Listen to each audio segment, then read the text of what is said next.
How's it going? We got a Friends deck profile, everybody's loved yet most hated deck. Some Overlord the Ends. So I guess I'm obviously going to do the breakdown right after. So we're going to just start off with the starter, Kagero, triggers, 4 heal, 1, 2, 3, 4, 5, 6 draw, and 6 crit.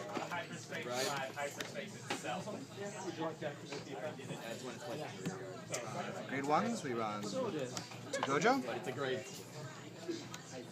Kagero, 2 Heat Nail, 2, 3, 4 bar, 4 Bari.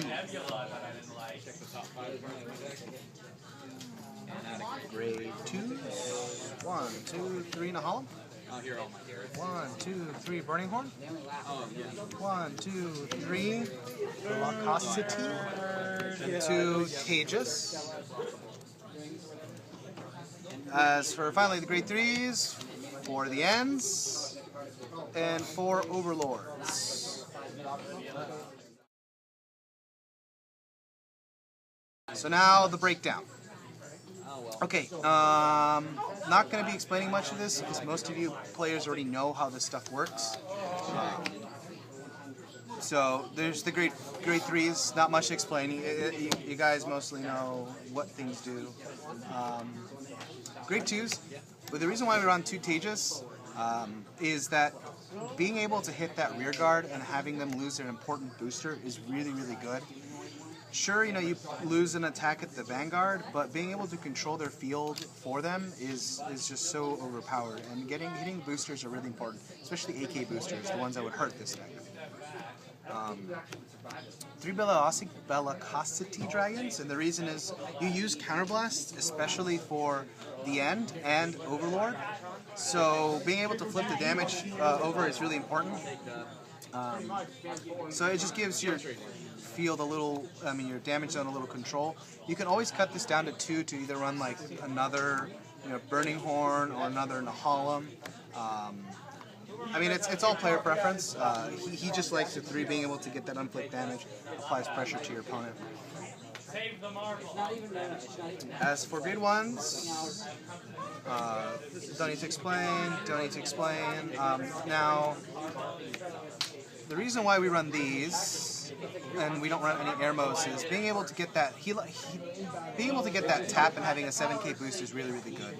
And cycling all the time and any time you want is really important. So especially because this deck can get a little clogging. So that's why Gojos are really, really important. Kimnaras and Heat Nails. These are all, like I said, player preference. Sometimes people only run 1 Heat Nail and then run like 1 Airmo. But this applies so much pressure to the deck, and this gives you the tool, to pick and snipe out cards instead of just having, that losing the card and it not always hitting. So this is just guaranteed. As for the triggers, the reason why we run this, the 6 and 6, is this deck needs hand. This deck doesn't generate advantage besides the End.